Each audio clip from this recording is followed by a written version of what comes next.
इस देश में वामपंथी दल और जनसंघ और भाजपा, इन दो को छोड़ दें, ठीक, बाकी 99%, एक आध मेरे स्मरण में ना हो अलग बात, 99% दल का यही संविधान है कि मैं, मेरे बाद मेरी अगली पीढ़ी, उसके बाद अगली पीढ़ी, उसके बाद अगली पीढ़ी, उसके बाद, और जितनी भी हारें होंगी वो सब हमारे कारकुनों की होंगी, माली की होगी, अर्दली की होगी, खानसामे की होगी, ड्राइवर की होगी, हमारी नहीं होगी। पंजाब में अकाली ले लो, देश में कांग्रेस ले लो, उत्तर प्रदेश में बसपा ले लो, सपा ले लो, पंजाब वहां चले जाओ हरियाणा में तो चौटाला एंड कंपनी की पार्टी ले लो, शिवसेना ले लो, एनसीपी ले लो। एनसीपी में सबकी जिम्मेदारी हो सकती है, पवार साहब की नहीं। शिवसेना बिल्कुल एक सीट भी ना जीते, फिर भी ठाकरे साहब पर दोष नहीं आ सकता। दक्षिण में चले जाओ, करुणानिधि की पार्टी, स्टालिन ही होंगे। उनके जो 6-7 लड़के थे उनमें लड़ाई हुई, लेकिन बाहर का कोई नहीं। मुरासोली महारानी भी नहीं, मौसी के लड़के थे, वो भी किनारे, बोले मौसी से क्या लेना देना। बल्दियत अपनी होनी चाहिए, बल्दियत में फार्म में नाम लिखा होना चाहिए। और जब हार जाओ तो कबूतर ढूंढते हो काटने के लिए। प्रेम जी। जी देखिए अमिताभ सर, आपने जितने उदाहरण दिए उसमें एक पक्ष है परिवारवाद का, जो कि इससे साबित होता है कि हिंदुस्तान में अक्रॉस द पार्टी, किसी भी पार्टी में आप जाएं, परिवारवाद जो है यूनिवर्सल ट्रूथ है। आपने नेतृत्व की बात कही, 2 उदाहरण दिए लेफ्ट और राइट के, कि जहां अध्यक्ष पर ऐसा नहीं है, लेकिन नीचे जाइए प्रदेश के स्तर पर या तो वहां भी सारा कुछ वैसे ही मिलेगा। ये परिवारवाद एक स्थायी गुण हो गया है भारतीय राजनीति का। लेकिन हाँ, इस बात का भी उल्लेख करना जरूरी है, जब परिवारवाद की चर्चा होगी तो कांग्रेस में जो जिस परिवारवाद को लेकर हमला होता है ये कुछ डिफरेंट है, क्योंकि जो कुर्बानी का इतिहास है कांग्रेस के उस परिवारवाद में, जिसको परिवारवाद बोलते हैं, ये कुर्बानी का इतिहास दूसरे जगह में नहीं मिलता है। इसका भी उल्लेख होना चाहिए। मोतीलाल नेहरू जी जवाहरलाल नेहरू जी को लेकर नहीं आए राजनीति में, और जवाहरलाल नेहरू 15 साल जेल में रहे, 17 साल प्रधानमंत्री रहे।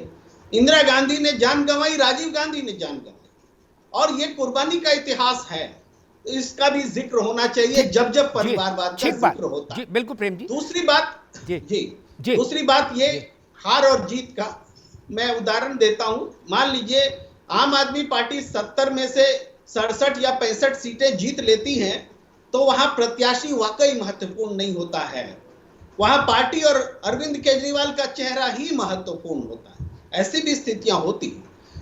कई बार बीजेपी के साथ भी ऐसा हुआ है, कई बार कांग्रेस के साथ भी हुआ है। जिसको खड़ा कर दीजिए वो चुनाव जीत जाता है।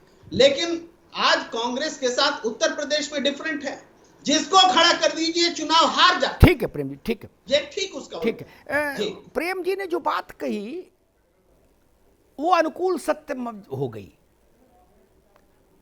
कुर्बानी दी, इससे किसी को इनकार नहीं, किसी को इनकार नहीं। वाजपेयी जी के समय का एक मुझे लोकसभा का दृश्य याद है, प्रेम जी की टिप्पणी मुझे याद आ गया। जब कुछ वाजपेयी जी बोलते थे तो कांग्रेस वाले कहते थे कि आजादी की लड़ाई में जनसंघ वाले कहां थे। वाजपेयी जी झल्ला गए उस दिन, जनसंघ बना बाद में। उन्होंने कहा मैं पूछता हूं 1857 में कांग्रेस कहां थी। खैर ताली बज गई। इसलिए ऐसी बातों का कोई अर्थ नहीं भारत की राजनीति में। आपने कुर्बानी दी, ठीक बात है।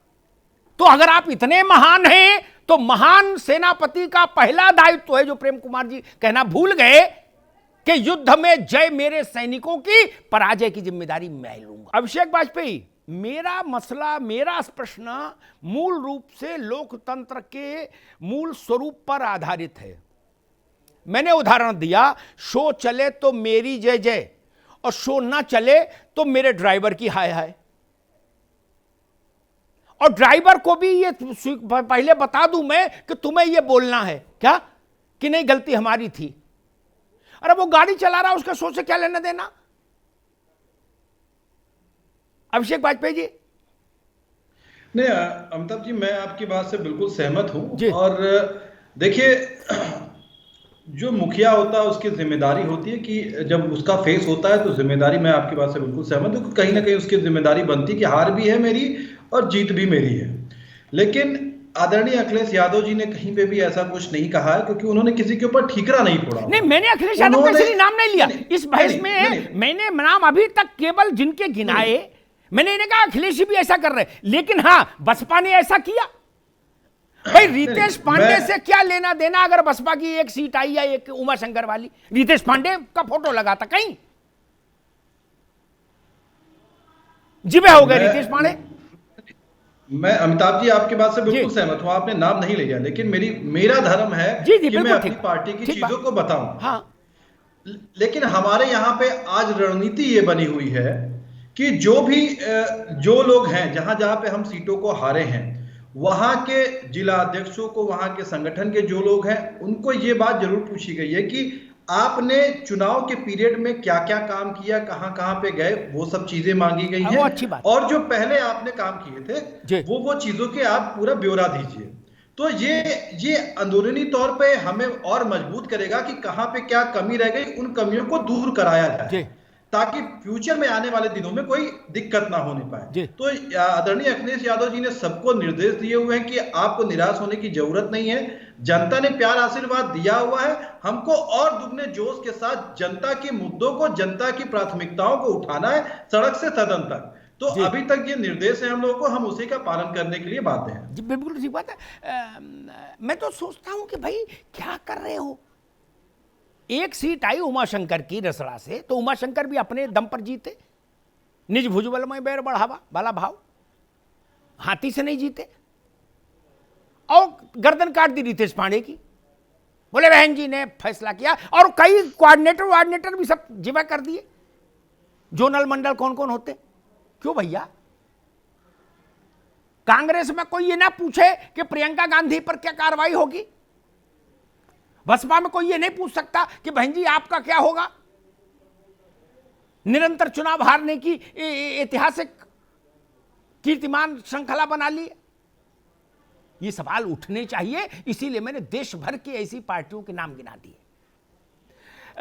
सैफ खान, मैंने एक भी आदमी नहीं देखा 60-70 दिन के कैंपेन में जिसने मुझसे कभी बातचीत में या और किसी चैनल पर बातचीत में कहा हो कांग्रेस के कि अजय जी के नेतृत्व में, लल्लू जी के नेतृत्व में कांग्रेस चुनाव लड़ रही है। Each and every congressman said हम आदरणीय प्रियंका जी के नेतृत्व में चुनाव लड़ रहे हैं, और अमिताभ जी आप देखिएगा 10 मार्च को हम सरकार बनाते हुए दिखेंगे। ओके, जब दंड देने का विषय आया तो लल्लू क्यों? सैफ खान।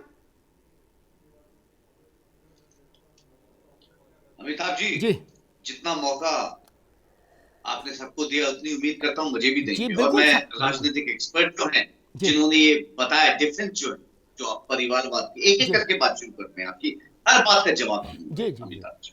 सबसे पहले आपका बहुत धन्यवाद, राजनीतिक एक्सपर्ट जो है, जो थोड़ा डिफरेंस जो है ये बताया कि देश में जो है वो परिवार जो कुर्बानियां देता आ रहा है इस देश के, उसको निगलेक्ट नहीं किया जा सकता, चाहे चैनल पे बैठ के कोई भी जो है अपने भाषण में या कोई भी जो है टिप्पणी देता है सीट के ऊपर। पहली चीज। दूसरी बात,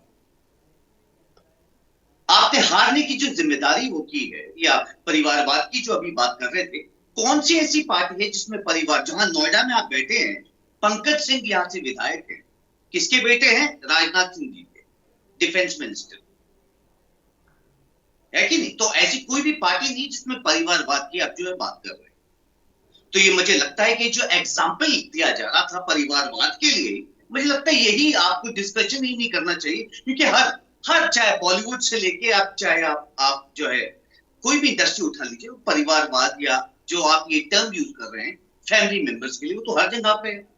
हो सकता है आपका भी कल बच्चा जो है एंकर बनेगा, तो ये क्या लोगों को ये कहना चाहिए कि यहाँ चल नहीं रहा? आप बात कंप्लीट करिए, फिर मैं इस पर टिप्पणी करूंगा, इसलिए मैं भी चुप हूं। मैं आपकी बात का जवाब दे रहा हूं। फिर आपने कहा कोई जिम्मेदारी नहीं ले रहा। प्रियंका जी ने उत्तर प्रदेश में योगी जी से ज्यादा रैलियां की हैं। 200 से ज्यादा रैलीज, और जिम्मेदारी आगे राहुल गांधी जी ने भी रखी कि हमें अपनी गलतियों से सीखना चाहिए, और आप कह रहे हैं कि कोई जिम्मेदारी लेने वाला है ही नहीं। ये गलत बात है अमिताभ जी, जो आपने स्टेटमेंट्स ये पास किए हैं अभी कि नहीं कोई जिम्मेदारी भी लेना, और ये प्रदेश अध्यक्ष की जिम्मेदारी है। मैं आपको बताऊं, अगर स्टेट में सरकार अच्छी परफॉर्म नहीं करती तो उनका रेजिग्नेशन जो है उनकी नैतिक जिम्मेदारी है, और ऐसी कोई भी पार्टी नहीं है जो स्टेट में अगर इलेक्शन हारी हो जिसके प्रदेश अध्यक्ष ने जो है रिजाइन ना किया। संवाद में इतना गुस्सा नहीं हो। प्रियंका गांधी अच्छी है तो आपके लिए अच्छी नहीं, उसमें मेरी समस्या कहां, इतना क्या चिल्ला रहे हो? आराम से बात कर लो, आराम से बात करो, आराम से बात करो भाई। ठीक है, रुको, सैफ खान रुकना होगा अभी। मैं बीजेपी के पास चलूं उससे पहले एक बात कहूं, परिवारवाद का विषय, ठीक है सैफ खान रुकना होगा। परिवारवाद का विषय जब मैं रेफर करता हूं, मैं जानता था ये तर्क आएगा, स्वाभाविक है। परिवारवाद से मेरा अभिप्राय है, श्यामा प्रसाद मुखर्जी से चलता और उनका पड़पोता बीजेपी का अध्यक्ष होता। फॉरवर्ड ब्लॉक में जो नेताजी सुभाष चंद्र बोस ने स्थापित किया था फॉरवर्ड ब्लॉक, और उनके वंश का कोई बच्चा उसका अध्यक्ष होता तो परिवारवाद, तो परिवारवाद। एक प्रदेश अध्यक्ष मुझे कोई हो जिसका बाबा, पिता, बेटा, पोता, नाती अगर अध्यक्ष है तो परिवारवाद। क्योंकि आप पार्टी को नियंत्रित करने की हैसियत रखते हैं ना। हर आदमी पार्टी को नियंत्रित नहीं कर सकता किसी भी पोजीशन का, उसके लिए निर्णायक पोजीशन चाहिए, और निर्णायक पोजीशन जब एक फैमिली के पास आ जाती है, जैसे पंजाब में अकाली दल में बादल फैमिली, उसकी तुलना आप किसी दूसरे कारपोरेटर और विधायक से कर देंगे क्या? बादल फैमिली की तुलना या कांग्रेस परिवार की तुलना किसी सांसद विधायक से हो जाएगी? नो वे। इसलिए मैंने ये विषय उठाया। प्रियंक पांडे, मसला ये कि लोकतंत्र का जो मूल स्वरूप है, एक कॉलेज में छात्र संघ का चुनाव पार्टी जीत जाए तो जिम्मे तो सारे लोग बोलते हैं कि जी जो सबसे बड़ा नेता है उसका नाम लिया जाता है, कि उसके कृपा से, उसके पराक्रम से, उसके लोकप्रियता से हम जीते। ठीक, और जब चुनाव हार जाए और इतनी बुरी तरीके से हार जाए संगठन चुनाव, तो बड़ा आदमी सिर्फ इतना कह के बरी हो जाए और छोटों की गर्दन नाप दी जाए कि नहीं उन्होंने नैतिक जिम्मेदारी ली थी, है बोले बाकी की गर्दन जिवे। ऐसे तो लोकतंत्र नहीं चलेगा। प्रियंक पांडे। अमिताभ जी, मैं सर्वप्रथम आपको प्रणाम करता हूं और आपकी निर्भीक पत्रकारिता को भी प्रणाम करता हूं जी। और मैं मुझे सिलसिलेवार इस तथ्य पर मुद्दा रखने दीजिएगा, मुझे 2 मिनट का टाइम दीजिएगा। ठीक है। अमिताभ जी, आप चुनाव आता है तो चुनावी टूरिज्म करने के लिए मैदान में उतर आते हैं। वैसे आप 5 साल दिखाई नहीं पड़ते जनता के बीच, उनका दुख दर्द नहीं बांटते हैं। महामारी, वैश्विक महामारी आती हो या जनता का कोई भी दर्द हो, आप जनता के बीच नहीं हैं। भारतीय जनता पार्टी 365 दिन लगातार जनता के बीच है विभिन्न अभियानों के तहत। अब आइए, परिवारवाद, जातिवाद, क्षेत्रवाद, इन सब को हिंदुस्तान की जनता ने नकार दिया है। आज जातिवाद नहीं चलेगा, परिवारवाद नहीं चलेगा, क्षेत्रवाद नहीं चलेगा।